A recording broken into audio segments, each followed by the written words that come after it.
Hey everybody, today we're going to check out Autopsy Simulator. This is another Next Fest game.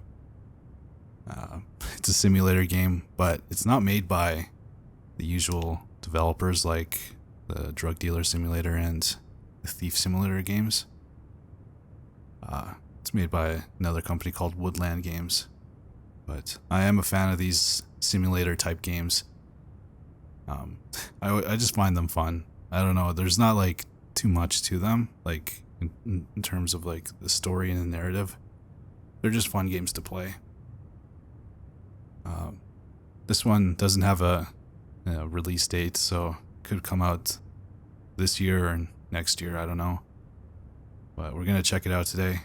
Apparently it's a horror game also. But yeah, in this game it's kind of self-explanatory. You work as a doctor. He does autopsies on cadavers. I don't know if there's a storyline or we just cut people up.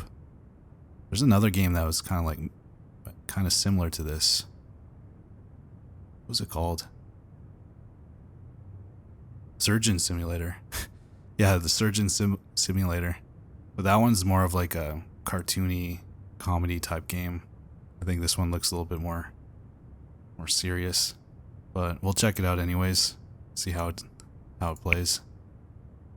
Whoa, already looks kind of grim. There's a really quiet menu. I don't even think there's any sound. It's just silence. Silent like the dead. I feel like I'm talking really loud now. No, do not call me anymore. It's none of my business. It's none of my goddamn business. I'm a doctor. Cup. Alright.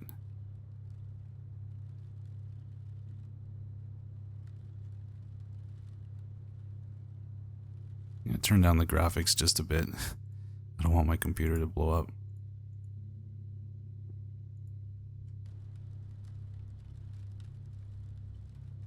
Alright, there we go. Oh, this game doesn't run that well. What is this? It's maxing out at 30 FPS. What is that?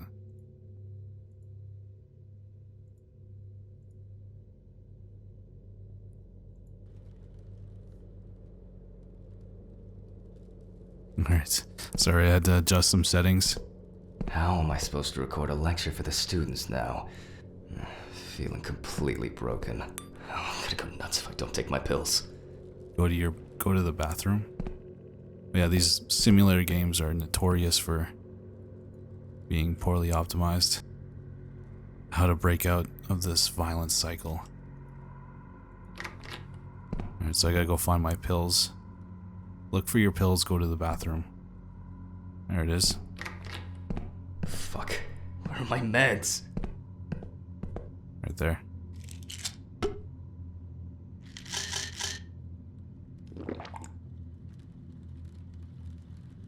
The opaque mirror. I don't know why it's so hard to render an image like a proper working mirror in video games. Alright. Now I can go get the camera. Prepare to record for your students. Go to the storage. There's storage. Wet paint, do not enter. Oh, this place is starting to look like a garbage dump rather than a storage room. Alright, there's the video camera. Well, thing is I hope I won't forget to press 30 the years record old button this time. Let's move on straight to our deceased.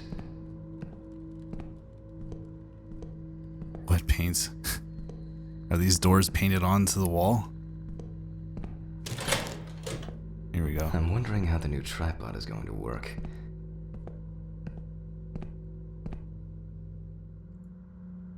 Place the video camera. Point it towards the dead body. Just frame it properly and... Oh, nice. You can move it. There? Oh, this should be fine. November 21st, 1991. Time, 8:43 p.m. Recording for medical students from the University of Missouri. The autopsy is conducted by Jack Hammond. Is that Ladies urine? and gentlemen, it is always worth having a look at the files before conducting the autopsy. That is where we can find all kinds of clues to what could have potentially happened to the deceased. Alright.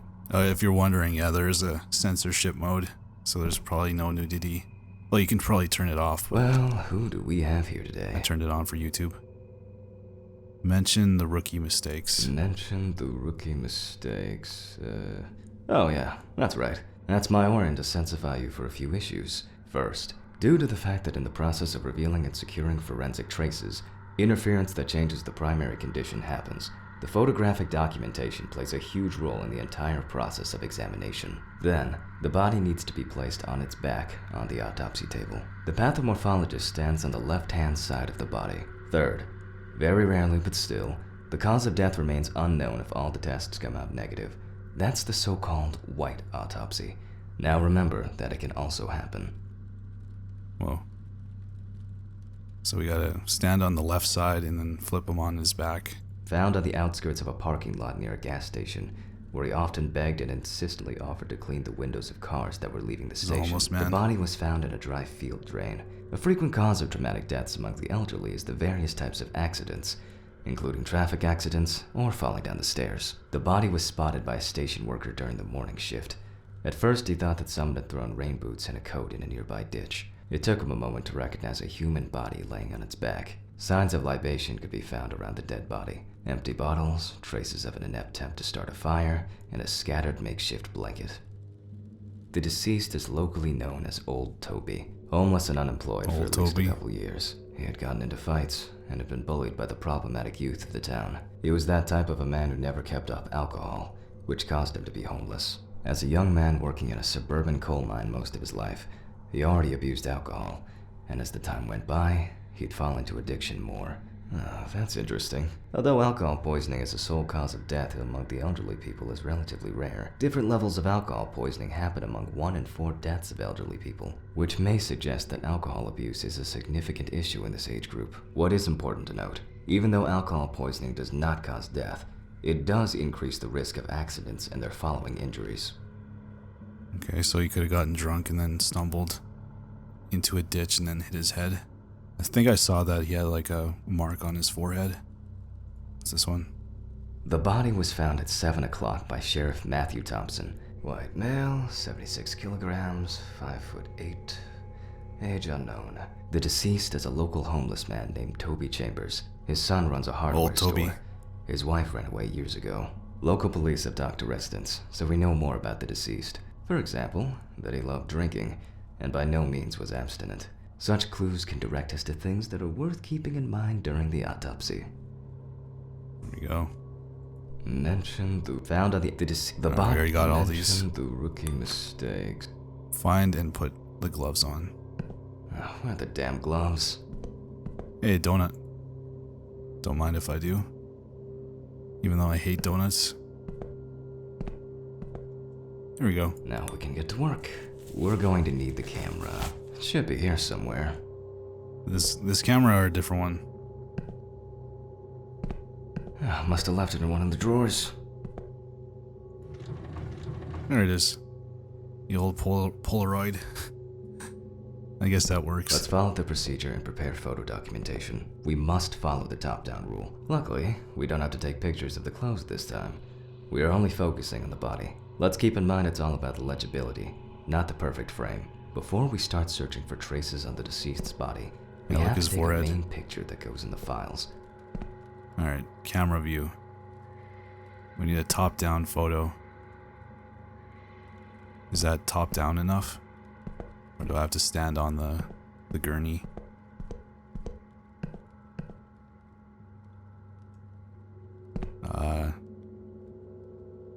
Is that good?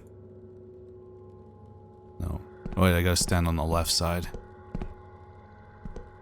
There we go. Voila! Now we move on to the next step. Trace search. Take a selfie with them. We're going to need better. We're going to need better zoom here. We're going to need better zoom here. All right, here we go. We're going to need better zoom. Yeah, we're gonna need better zoom here. Is that a scar? Looks like his kidney was removed post-mortem. Was this guy found in a bathtub full of ice? Something on his forehead. Oh no. Jeez. His eyeballs. Can I get out of photography mode?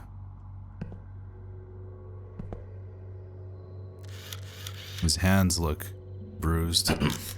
Well, you don't have to stand close to be able to smell a strong odor of alcohol and other discharges. There's nothing left to say. Old Toby didn't spare himself. Jeez. Alright, yeah, look. Bruise on his forehead.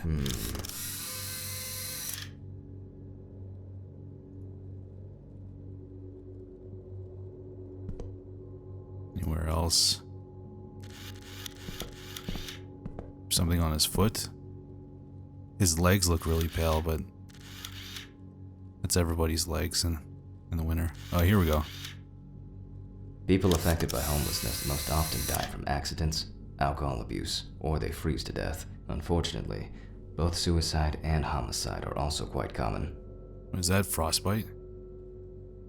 While taking the photos, some entries that could be potentially lethal caught my attention. Let's take a closer look using the magnifying glass. Alright, magnifying glass. Oh, nice, look. Left hand frostbite. Head bloody hematoma. I think that's a bruise. Chest, it's a burn. Left foot, skin abrasion.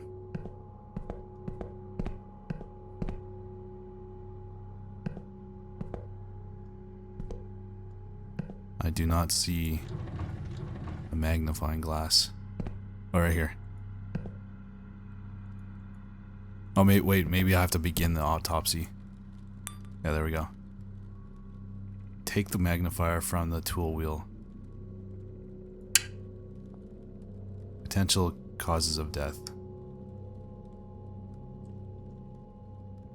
Right here. An old wound that hadn't healed properly. It must have been some kind of burn or other injury. Nevertheless, it has nothing to do with the potential cause of death. Yeah, that's because it was afterwards. I swear it's this. It has to be the bruise or the hematoma. That's something interesting. While making photographic documentation, ecchymosis can be seen on the deceased man's head. The appearance indicates the intravital nature of the wound. We'll come back later to see if everything is alright with the brain. You got hit in the head and then froze to death. There are frostbite marks all over the deceased's body. Although they are most visible on the tips of his fingers, they can be recognized by the very specific color of the skin. However, the hands tell us much more. By the look of his feet, I assume Toby must have worn uncomfortable and dinky shoes for quite a while. However, such wounds have nothing to do with his death. What do we have here? Possible death causes burn, congestion, bloody hematomas, further examination of the blood of the brain needed. Examine the marked spots. The condition of the head tells us it could have been a fatal accident. By the look of his feet, I assume Toby must have worn uncomfortable and dinky shoes for... Yeah, the odor can be the result of alcohol intoxication. It could be freezing to death.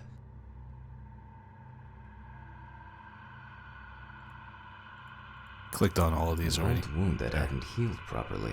It must have been some kind of burn or other injury. Nevertheless, it has nothing to do with the potential cause of death. Alright, that's it. At this point, that's all I can do based on all traces on the body of the deceased. The inside should tell me much more. Let's move back to the This is body. very detailed and extensive. Now let's check the level of muscle tension. This will allow us to establish time of death. Let's raise the deceased's hand.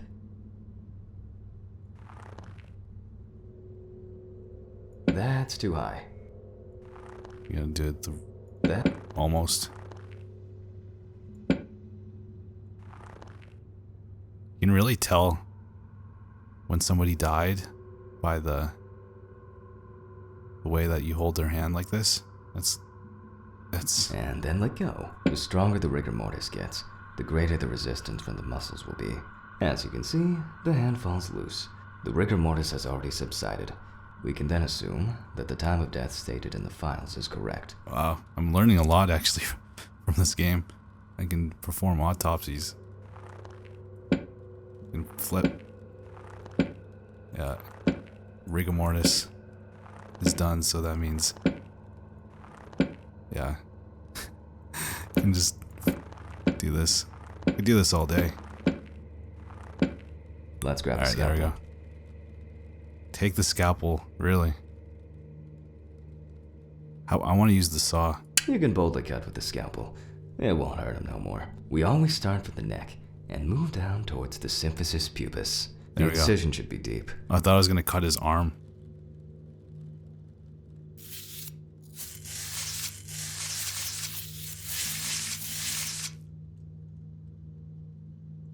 Next, we separate the skin and prepare to remove the ribs.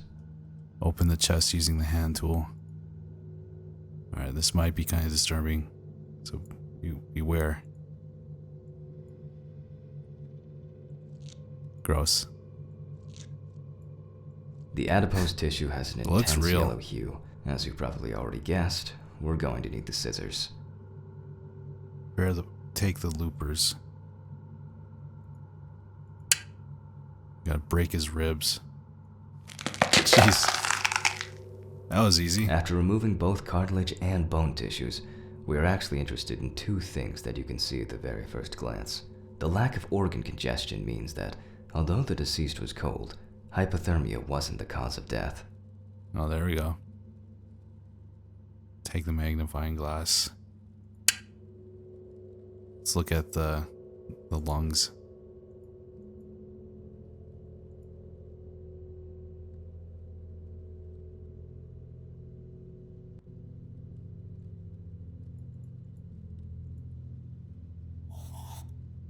We can eliminate freezing as the cause of death. Alright. Now, alcohol poisoning. I can't see my cursor. Take out the lungs and examine them. That was easy. Let's look inside. Wait. And examine them. How do we examine? Just look at it? Hello, hello, hello. Alright. What about this lung? The deceased smoked like a chimney. Yeah, there we Let's go. take a closer look. We see widespread black and tarry deposits caused by smoking cigarettes. Despite the tragic condition of the lungs, they are not the cause of death. That's what my lungs probably look Now like. we need to go grab the syringe. At this point, we need to test the level of blood alcohol concentration of the deceased. So we take that from the heart. We move on to collecting blood from the heart. 5 milliliters from the left ventricle should do it. Now, we prick the bladder and draw about 10 milliliters of fluid.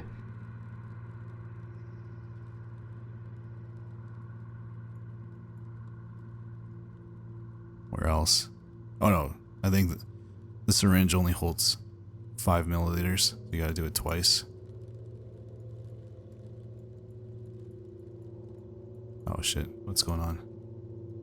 Take blood samples 2 out of 3.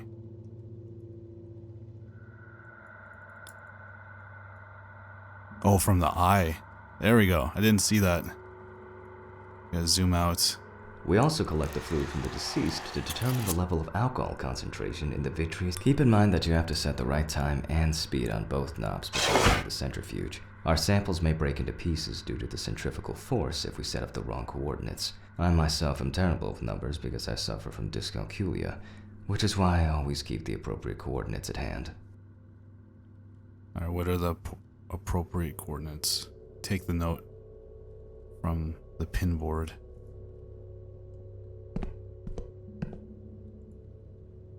time 40 minutes, speed 75%. Really? You gotta wait 40 minutes for this? 40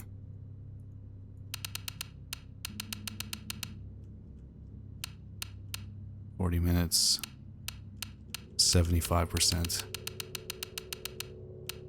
That's 70. Wait, this would be 75, I think. That's 80, 85, 90. Yeah.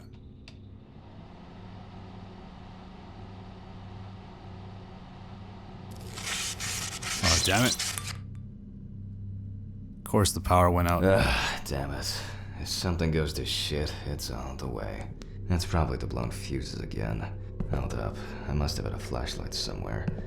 Alright, this is getting kind of spooky. Hope this guy doesn't come back to life. And I was hoping to clock out early today. Where's the storage room again? Oh! What was that? I think that was a cat. I think that was a cat.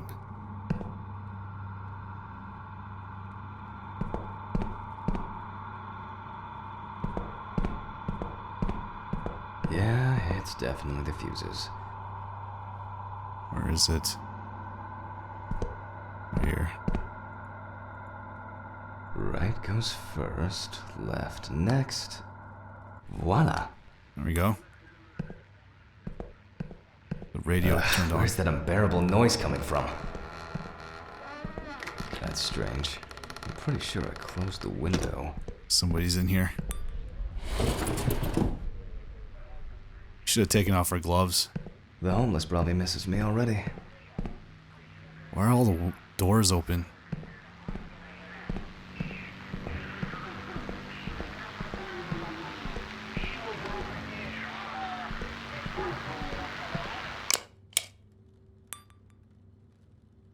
Go back to the mixer. Well, alright. Let's see what we've got here. I think... yeah, we're good. Turn on the mixer. Examine the tube. Well, everything is telling us that the BAC, blood alcohol concentration, is high. Hence the smell we're getting from the deceased. Still, to be 100% sure, I have to send the samples to the lab. Unfortunately, I don't have the equipment to conduct a detailed analysis here. Alright, take out the stomach and examine it. Now let's take a closer look at the stomach. It's right here. Just have to look at As it. expected, the stomach has no major external damage. In this case, further inspection is no use. We must cut him open. Cut it open. Oh, what's this? Oh, you gotta follow the little image on the bottom left there.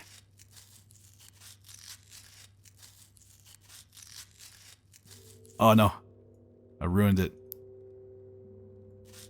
Oh shit. Oh, come on. What? What? Come on. I'm running out of space on my mouse bar. Or my mouse pad. There we go. That's interesting. In addition to a large amount of gas and liquid, the stomach also contains small amounts of yellow-grayish food content resembling some kind of meat. Either our deceased hadn't eaten in days, or some of the bulk of his stomach had found a way out. Gross. Oh, it couldn't have been suffocation, could it? Now we need to focus on the cardiovascular system, especially the heart. We take the organ and look it up and down, carefully. Oops, wrong one. Oops.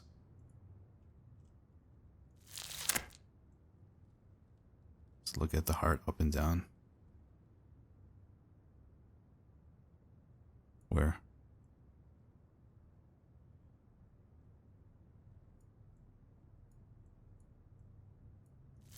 Oops. It's really hard to rotate this where you want it to. At first There we go. glance, the heart looks fine. The pulmonary trunk and aorta seem to be in good condition. There are no pathological changes that have contributed to our Toby's death. Well, once we've got the body ticked off, we can move on to the head. Are we cutting off his head now? Take the saw. Let's take the autopsy saw to cut through the skull to cleave it in two. Remember, the skull, not the saw. Alright. Anyway, we will start dissecting the brain from the occipital lobe. In this way, the Gotta brain's click. dura mater is slowly revealing itself.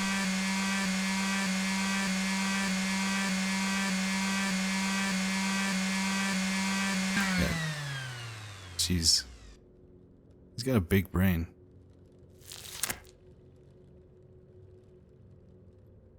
Alright, where do you want me to look? After the basic examination, we can see that the cerebral gyri in both brain hemispheres are symmetric, and the bumps between them are clear. Yeah, of course, I can see that too. Oh, what's that? So far, so good. The hematoma seems to have had no effect on the organ we're examining. Let's check its strength. Holding a knife with a long, narrow blade in your dominant hand, cut the cranial nerves on both sides, pulling the brain towards you. Oh shit, this is hard. That way. And then I have to go all the way back, all the way to the top. I'm gonna run out of space on my mouse pad. How many times?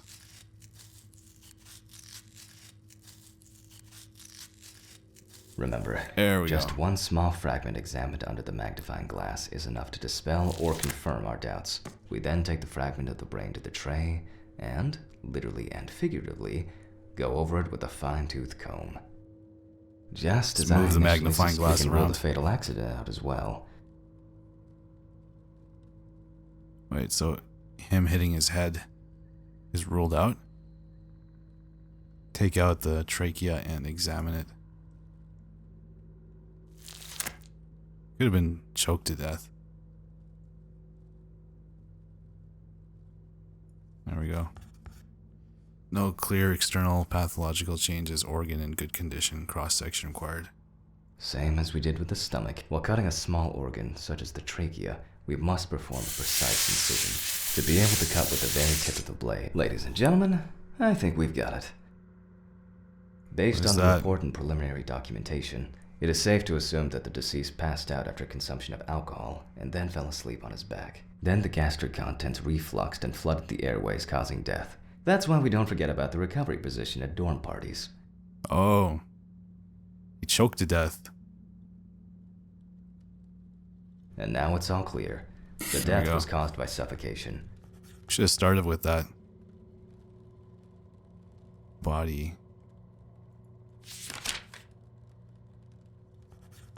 The cause of death was asphyxiation or drowning, was the withdrawal of stomach contents to the trachea, and respiratory tract flooding.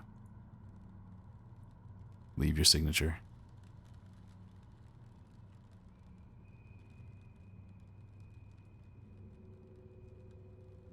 It's weird doing it with the mouse.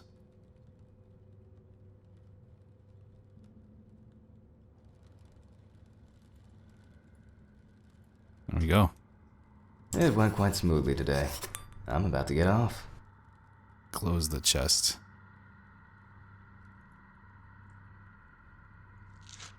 We're not going to put the ribs back in. In order to bring the chest of our deceased back to its initial state, at least to a small extent, we must take the needle in our hand. We sewed the deceased using the baseball stitch technique. This stitching method is very strong and quick to do. That's easy. Can't we just use a stapler? Oh. I'm in the middle of something here. I should probably get to that. I'm coming. This is Dr. Jack Hanman. Please leave a message. I missed it. Good evening. How are you? How are you? Who is How that? are you? Oh! What the f is that supposed to be? I'll finish the stitching and I'm getting the fuck out of here. God damn, that was loud. That got me. Oh, the body's gone. What the fuck? Alright. Wow. Alright, that was pretty cool. That turned out something I did not expect, actually. Cool. Well, that was Autopsy Simulator. I hope you guys enjoyed it. Pretty, kind of a gross game, but definitely delivered what it promised. You work as a mortician, doing autopsies on bodies, trying to figure out how they died. I wish there was a little bit more control on the conclusion. Like, you had to figure it out for yourself, and then if you were wrong, you were wrong. Yeah, it turning into like a kind of a horror game at the end there. That surprised me. Might have to check this one out when it comes out. There's no release date for it right now, it's just TBA. But I'll put it on my wish list. Maybe we'll check it out. Yeah, thank you guys so much for watching. See you guys in the next one. Goodbye.